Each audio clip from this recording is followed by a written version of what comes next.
পদ্ম গাছ যে ছাদের গামলার পদ্ম গাছের উপরে আজকে একটুখানি দেখাচ্ছি আপনাদেরকে। এই যে গামলাতে পদ্ম গাছগুলোতে তো যথেষ্ট পরিমাণে ফুল হচ্ছে। বৃষ্টি একটু পড়ার পর থেকে 3টে 4টা 5টা করে ফুল হচ্ছে, কিন্তু বেশি বৃষ্টি হয়ে এই যে আমার এক্ষুনি 3টে ফুল একসাথে ফুটেছিল, তো একটা আমি আগে কেটে ফেলছি, আর এই দুটো নষ্ট হয়ে রয়েছে। এখন আর একটা ফুটেছে, আর ওইদিকে কলি আছে, কিন্তু গাছে কিন্তু প্রবলেম হয়েছে একটা। সেটা কি, আমি তো এতটা করিনি, খুব বেশি বৃষ্টি ছিল তো এতটা কেয়ার নেইনি। এই যে এই তলায় অনেক পচা পাতা, এই যে এখানে কিছু আমি পচা পাতা ফেলেছি, আরও এই যে পচা পাতা আছে অনেক, এইগুলো এরকম করে কেটে না দিলে এগুলোর থেকে গাছের এইগুলোর মধ্যে ড্যাম্প হয়ে যায়। এই যে ড্যাম্প হয়েছে, অল্প অল্প দেখা যাচ্ছে, আরও আছে, আমি দেখাবো। এই যে এই ড্যাম্পগুলো হয়ে যায়। এই যে পচা পাতা, পচা ফুলের পাপড়ি পড়ে থাকে, এইগুলোর থেকে এই ঘষে আমি ছাড়িয়ে দিচ্ছি। এগুলোতে খুব কাটা কাটা থাকে, হাতে লেগে যায়। এই জন্য ডান হাতে গ্লাভস পরেছি, বা হাতে তো পরিনি, কিন্তু 2 হাতে পরলে আমি ঠিক কাজ করতে সুবিধা পাই না, এই জন্য 1 হাতে পরেছি। এই পচা পাতাগুলো যদি ফেলে দেওয়া হয় তাহলে কিন্তু এই ড্যাম্পটা হয় না। আমি গত বছরও দেখেছি, গত বছরও আমার অনেক ফুল হয়েছে, পদ্ম ফুল, কিন্তু এই জিনিসটা করতে লাগে। আমি যেহেতু অন্য কোনো রাসায়নিক ওষুধ বা সার ইউজ করি না, সেই জন্য এই কাজগুলো আমি খুব কেয়ার নিয়ে করি, যে গাছের গোড়াটা পরিষ্কার রাখতে লাগে। আর খুব হাওয়া হচ্ছে এটা, তো আমি ওই রকম কিছু মেডিসিন যেহেতু ইউজ করি না, যারা মেডিসিন ইউজ করেন ওরা হয়তো এগুলো প্রয়োজন পড়ে না ওদের পরিষ্কার করার, কিন্তু আমি যেহেতু মেডিসিন ইউজ করি না, সেই হেতু আমি এগুলোকে সব পরিষ্কার করে দিই। নইলে পরে এগুলোর মধ্যে এরকম পাতা, ফুলের পাপড়ি, এগুলো পচা লেগে, এই যে এইরকমভাবে পচা লেগে এইগুলোর থেকে ড্যাম্প হয়ে যায়। তো এগুলো আমি সব কেটে ফেলে দিই। আমি দেখাচ্ছি কীরকম ড্যাম্প হয়, খুব বাজে ধরনের ড্যাম্প হয়ে যায়।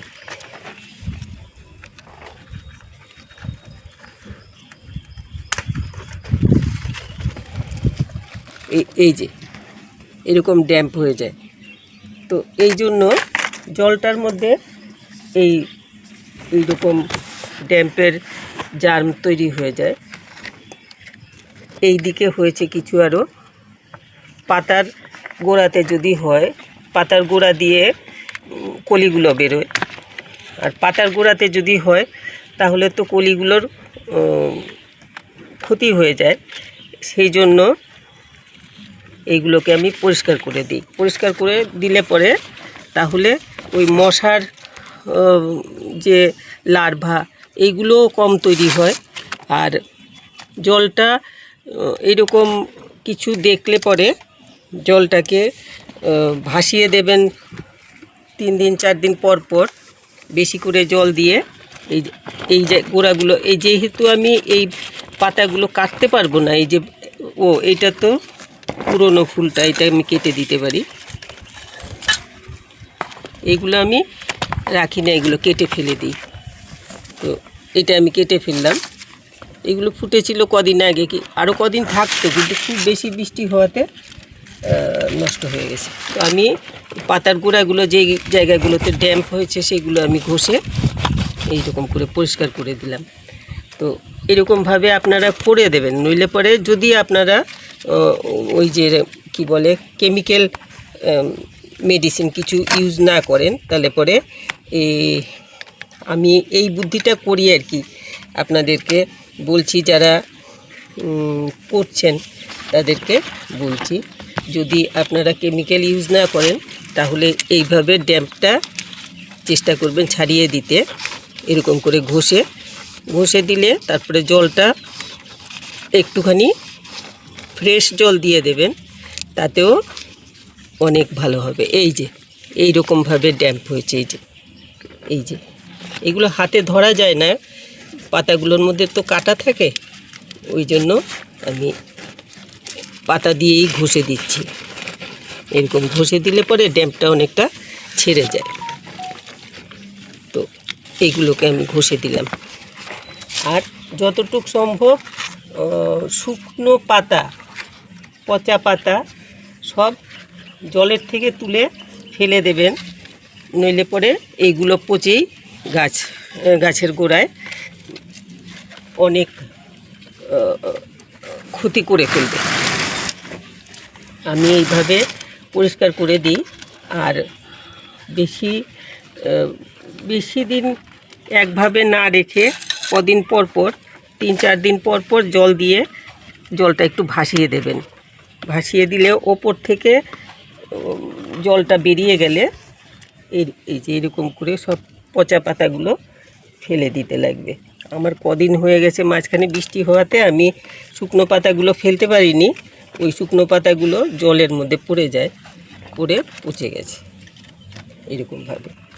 তো কি বলছিলাম, কদিন পর পর জলটা ভাসিয়ে দিতে লাগে, নইলে এগুলোর মধ্যে ওই পোকা, তারপর মশা, এই সমস্ত লার্ভা তৈরি হয়ে যায়, নানান রকম পোকা হয়ে যায়। তারপর এই যে ফুলের পাপড়িগুলো পড়ে না, এই যে ফুলের পাপড়িগুলো, মেইনলি ফুলের পাপড়ি পচেই এই ফাঙ্গাসটা হয়। অন্য কিছুর থেকে এই ফুলের পাপড়ির থেকে বেশিরভাগ ফাঙ্গাসটা তৈরি হয়। তো এইগুলো পরিষ্কার করে তারপরে যদি মনে করেন যে না জলটা তেমন একটা ভালো লাগছে না, আমার জল একদম পরিষ্কার, এই যে একেবারে পরিষ্কার জল, তো আমারটাতে এক্ষুনি লাগবে না। যদি আপনাদের মনে হয় যে না জলটা পরিষ্কার নেই, জলের মধ্যে পোকার জার্মটার মনে হচ্ছে বা জলটা ঘোলা ভারী মনে হচ্ছে, তাহলে জলের মধ্যে একটুখানি 1 চামচ, 4 চামচের 1 চামচ, ওই রকম বেশি না, অল্প করে 1 চামচ, একদম উঁচু করে না, অল্প করে 1 চামচ কি বলে চুন নিয়ে সেটাকে 1 মগ জলের মধ্যে গুলে নেবেন ভালো করে, টুকরো টুকরো যাতে না থাকে, খাবার চুন যেটা নাকি মানুষ পানের সাথে খায়, সেই চুন গুলে তারপর জলটার মধ্যে দিয়ে দেবেন। তাতে মশার যেই লার্ভা টার্ভা থাকে সেগুলোও নষ্ট হবে, আর অন্য কিছু পোকা টোকার জার্ম হলে সেগুলোও নষ্ট হয়ে যাবে।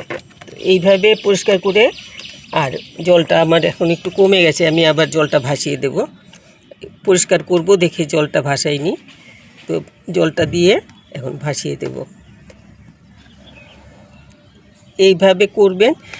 আমার তো সেই সিজনের শুরুতে লাগানোর সময় যা সার দিয়েছি, সেই সার দিয়ে বসিয়েছি আর কি, যা শুকনো গোবর আর মাটি মিশিয়ে দিয়ে যেই বেস তৈরি করে আমি টিউবার লাগিয়েছি, সেইটার ওপরেই পুরো সিজন আমার ফুল দেবে।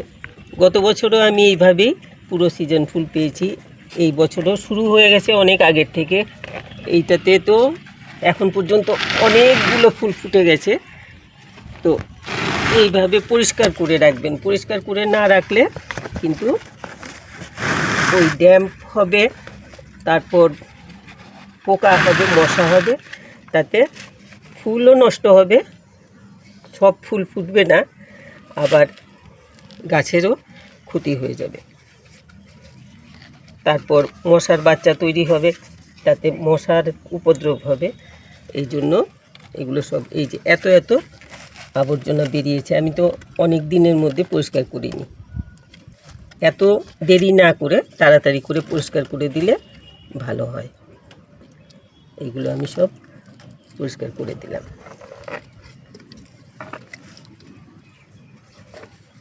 এখন একদম পরিষ্কার হয়ে গেছে। এইভাবে এই যে আরেকটা পুরনো রয়ে গেছে, এটা কেটে ফেলি, এটা দিয়ে হবে না। পুরনো যেই পাতাটা মনে হবে যে না এই পাতাটা এখন আর তেমন ইয়ে নেই, এই পাতাটা নষ্ট হয়ে যাবে, সেই পাতাটাও কেটে ফেলবেন। এই যে এটা যেমন ফুলটা তো নষ্ট হয়ে গেছে, এটা রাখলে পরে অনর্থক আমার গামলাতে যেই সার আছে সেই সারটা এই ডাঁটিটাতে টানবে, এইগুলোতে টানবে। মিছিমিছি এরকম রেখে তলার সার কমিয়ে তো লাভ নেই। আমি তো এই সিজনে আর গাছে কোনো সার দেব না। বেশিরভাগ যারা পদ্ম গাছ করেন আমি দেখেছি ওরা কি সার যেন একটা প্যাকেটে ভরে তলায় দিয়ে রাখেন, কিন্তু আমি ওই সমস্ত কিছু তো দেই না। সেই বসানোর সময় যেই গোবর সার আর মাটি দিয়ে বসিয়েছি, আর তো কিছু দেবও না, দিই না। তো এইভাবে আমি পরিষ্কার করে আর পুরনো পাতা টাতা সব কেটে ফেলে গাছ পরিষ্কার করে রাখবেন, তাতে ফুলটাও ভালো পাবেন আর গাছও ভালো থাকবে। এরকম পরিষ্কার পরিচ্ছন্ন করে রাখবেন। আর ওই যে বললাম যে যদি প্রবলেম কিছু মনে হয় তাহলে একটু চুন দিয়ে দেবেন, ওই রকমভাবে গুলে সুন্দর করে দিয়ে দেবেন। আর কদিন পর পর চেষ্টা করবেন গামলার জলটা ভাসিয়ে দিতে, তাহলে জলের মধ্যে কোনো রকম পোকা মশার বাচ্চা এগুলো খুব কমই হবে না। তো আজকে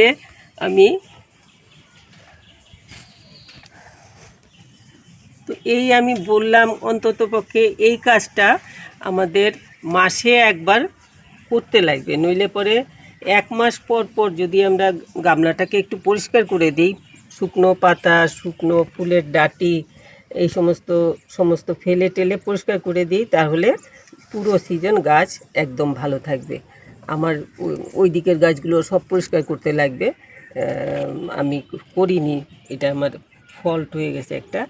তো যাই হোক, এখন আমি আপনাদেরকে দেখালাম এইভাবে করবেন, আমারগুলোও করছি।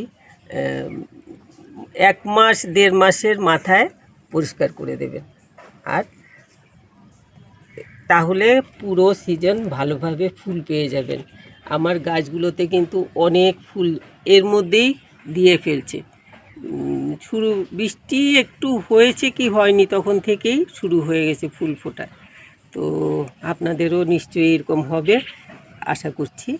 তো সবাই খুব ভালো থাকবেন, এইভাবে গাছের কেয়ার নিন, তাহলে আর ওষুধপত্র অন্য কিছু লাগবে না। আমি কোনো ওষুধপত্র ইউজ করি না, তাতেই আমার গাছে এত ফুল হয়। আপনারা এইভাবে করুন, আপনাদের গাছেও অনেক ফুল হবে।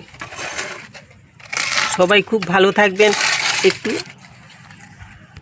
শেয়ার করবেন, সাবস্ক্রাইব করবেন, একটু লাইক শেয়ার করবেন।